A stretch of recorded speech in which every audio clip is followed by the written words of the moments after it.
صل على رسوله الكريم أما بعد أعوذ بالله من الشيطان الرجيم بسم الله الرحمن الرحيم إنما يخشى الله من عباده العلماء صدق الله العظيم وصدق رسوله النبي الكريم ونحن على ذلك من الشاهدين والشاكرين والحمد لله رب العالمين. صدر محترم اسٹیج پر رونق افروز علماء کرام و اساتذہ کرام اور طول عرض میں پھیلے ہوئے مہمان کرام، السلام علیکم ورحمۃ اللہ وبرکاتہ.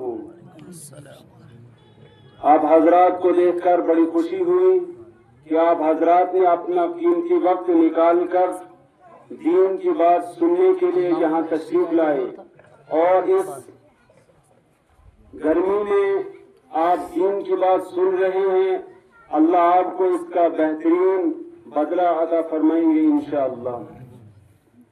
اللہ کرے کہ یہ مجلس بھی ہمارے لیے دنیا میں بھی اور آخرت میں بھی نجات کا ذریعہ بن جائے.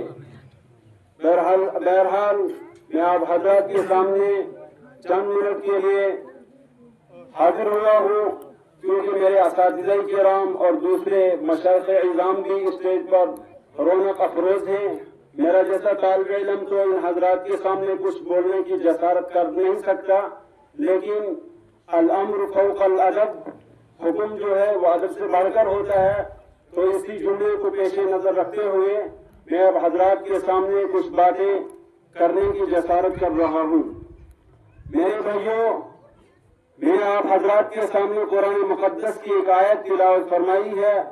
اللہ رب العزت قرآن کریم کے اندر فرماتے ہیں انما یخشی اللہ من عباده العلماء. اللہ سے ڈرنے والے بندے جو ہوتے ہیں وہ علماء حق ہوتے ہیں. اور علماء کا کام کیا ہوتا ہے؟ علماء نے قرآن و حدیث کو اور سنت و شریعت کو صحیح معنی میں سمجھا ہوتا ہے. اسی وجہ سے وہ اللہ سے زیادہ ڈرنے والے ہوتے ہیں، اور اسی وجہ سے اللہ رب العزت نے بھی ان کا ذکر اپنے قرآن، اپنے مقدس کتاب کے اندر فرمایا. میرے بھائیوں، آپ حضرات جانتے ہیں کہ علماء کہاں سے پیدا ہوتے ہیں. یہ کسی گھر سے پیدا نہیں ہوتے. یہ ایک مدرسہ ہے جہاں سے بڑے بڑے محدث، مفسر، محدث، مفتی، متکلم، محقق، مدقق، مناظر، معلم، مبلغ، سیاستدان، صحافی، شاعر، ماہر جتنے دنیا کے اندر پھیلے ہوئے ہیں یہ انہیں مدارس سے پیدا ہوتے ہیں. اور جتنے تفاسیر لکھنے والے ہیں، جتنی حدیث کی شرح کرنے والے ہیں، جتنی کتابیں لکھنے والے ہیں، جتنا امت کی رہنمائی کرنے والے ہیں، امت کو صحیح راستے پر، صحیح نہج پر لانے والے ہیں، وہ اسی مدارس کی بدولت سے، اسی مدارس سے پیدا ہونے والے ہوتے ہیں. یہ مدرسہ کیا چیز ہے؟ یہ مدرسہ کوئی انوکھی چیز نہیں، کوئی نئی چیز نہیں، آج کی پیداوار نہیں، بلکہ مدرسہ وہی نظام حیات ہے جو غار حرا کے اندر شروع ہوا تھا. حضرت جبریل علیہ السلام وحی لے کر آئے تھے، اور حضور علیہ السلام طالب علم بن کر کھڑے ہوئے تھے.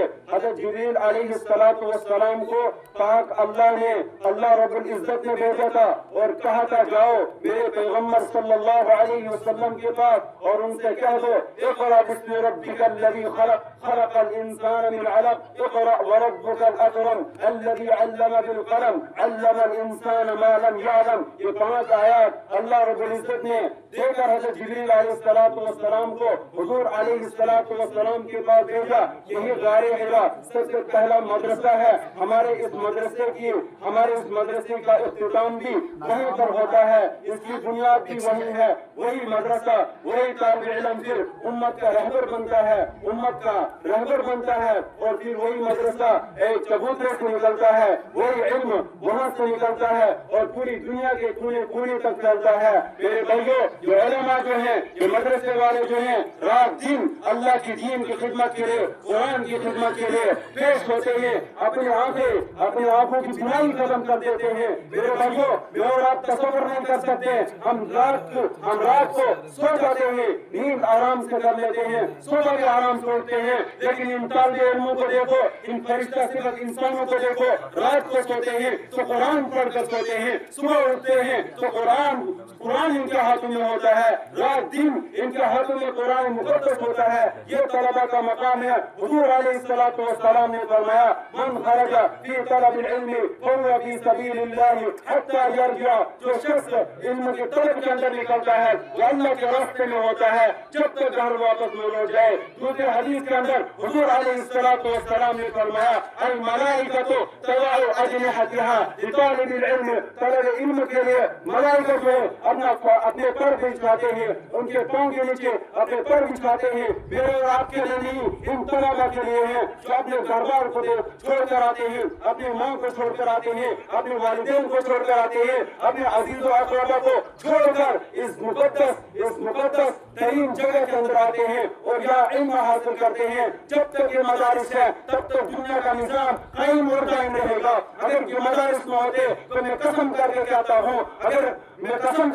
ہوں, یہاں میرے اکابر, میرے اساتذہ بیٹھے ہیں, اگر جذبات میں کوئی بات نکل جائے تو مجھے ٹوکنے کا مکمل حق ہوگا. میں قسم کر کے کہتا ہوں, اگر میرے اور آپ کے چہرے پر داڑھی ہے تو ان مدارس کی بدولت ہے. اگر میرے جسم کے اوپر سنت کا لباس ہے, آپ کے جسم کے اوپر سنت کا لباس ہے, انہی مدارس کی دین ہے. اگر آج مسجد آباد ہے, انہی مدارس کی دین ہے. اگر آج مساجد آباد ہے, انہی مدارس کی دین ہے. اگر آج تبلیغی جماعت ہے تو انہی مدارس کی دین ہے. آج اگر مکاتب ہے, انہی مدارس کی دین ہے. اگر آج ہم کلمہ پڑھنے والے ہیں, قرآن کو صحیح سمجھنے والے ہیں, قرآن کی صحیح تفسیر سمجھنے والے ہیں, تو انہی مدارس کی دین ہے. اگر یہ مدارس نہ ہوتے تو میرے اور آپ کے چہرے پر یہ سنت کا لباس نہ ہوتا, یہ داڑھی میرے اور آپ کے چہرے پر نہ ہوتی, یہ ٹوپی ہمارے چہرے پر نہ ہوتی, یہ امامہ ہمارے چہرے سر پر نہ ہوتا. یہ مدارس کی دین ہے.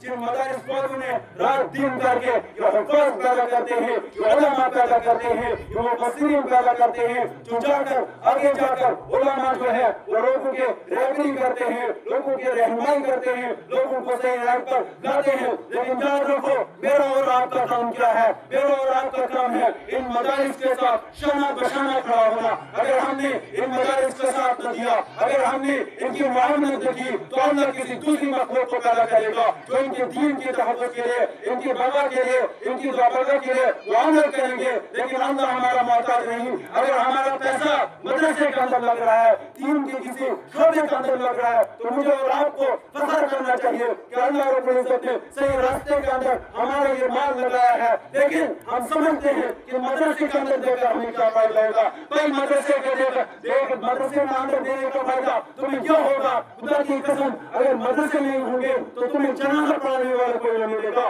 اگر مدرسے میں ہوں گے تمہیں کلمہ پڑھانے والا کوئی نہ ملے گا. اگر مدرسے میں ہوں گے تمہاری مسجدیں ویران ہو جائے گی, امامت پر مصلی پر کھڑے ہونے والا کوئی نہ ملے گا. صحیح معنی میں حدیث کی خدمت کرنے والا, حدیث کی تشریح کرنے والا, قرآن کی تشریح کرنے والا تمہیں کوئی نہ ملے گا. جہاں جب تک مدارس ہے تب تک صحیح ناج رہے گا, تب تک چاندنی دیتا رہے گا, سورج اپنے وقت پر نکلتا رہے گا, زمین نکلے اگاتی رہے گی, آسمان سے بارشیں برستی رہے گی. لیکن اگر یہ مدارس بند ہوئے تو یہ تمام نظام اللہ رب العزت اس نظام کو ختم کر دیں گے. کیونکہ پھر جو لوگ ہیں وہ جہالت کو اپنا امیر مقرر کریں گے, جاہلوں کو اپنا سردار بنائیں گے. حدیث کو مفہوم عرض کر رہا ہوں تو اس کا جو ہوگا پھر فساد پھیل جائے گا. پھر اللہ رب العزت کو بھی اس کائنات کی ضرورت نہیں رہے گی. اللہ رب العزت بھی اس کائنات کو ترہم برہم کر دیں گے. اذا زلزلت الارض زلزالها واخرجت الارض اثقالها اذا الشمس كورت, پھر یہ چاند جو ہے جو چمک رہا ہے, سورج جو نکل رہا ہے, یہ بے نور ہو جائے گا. وَإِذَا النُّجُومُ انْكَدَرَتْ وَإِذَا الْجِبَالُ سُيِّرَتْ, پہاڑ اٹھ جائیں گے. جتنے بڑے بڑے ہم پہاڑ دیکھ رہے ہیں یہ بھی روئی کے گاؤں کی طرح اٹھتے رہیں گے. یہ مدارس کی دین ہے. اس لیے ہمیں ارادہ کرنا ہے, ہمیں عزم کرنا ہے. ہم جب گھر سے آئے ہیں تو دین کی بات سنیں گے, اس پر عمل کریں گے. ہمارے اساتذہ, ہمارے اکابرین یہاں موجود ہیں, تو ان کی بات کو سنیں گے اور اپنے سینے سے لگائیں گے. بس میری آپ سے ایک ہی بات میرا آپ حضرات کے سامنے عرض ضرورت کی وہ یہ ہے کہ ہمیں مدارس کا ہر وقت چاہے کوئی بھی وقت آ جائے مدارس کے ساتھ ہم نے کھڑا رہنا ہے، مدارس کے شانہ بشانہ ہم نے کھڑا رہنا ہے، اور جب ان کو جس چیز کی بھی ضرورت پڑے ہمیں اس کو پورا کرنا ہے، جب ان کو ضرورت کسی مال کی پڑے کسی بھی چیز کی ہمیں اس کو ضرورت کو پورا کرنا ہے۔ اگر ہم ضرورت کو پورا کریں گے تو مدارس قائم رہیں گے، ہمیں جنازہ پڑھانے والے بھی ملیں گے، ہمیں کفن دینے والے بھی ملیں گے، ہمیں قبر میں اتارنے والے بھی ملیں گے، ہمیں نماز جنازہ پڑھانے والے بھی ملیں گے، ہمیں قرآن و حدیث کا صحیح مفہوم بتانے والے بھی ملیں گے، ہمیں قرآن کی دین کی صحیح رہنمائی کرنے والے بھی ملیں گے۔ لیکن اگر یہ مدارس نہیں رہیں گے تو یہ تمام نظام جو ہے ختم ہو جائے گا۔ اللہ رب العزت مجھے بھی اور آپ کو بھی اور تمام انسانوں کو شریعت مطہرہ پر عمل کرنے کی توفیق عطا فرمائے۔ آمین۔ وآخر دعوانا ان الحمد للہ رب العالمین۔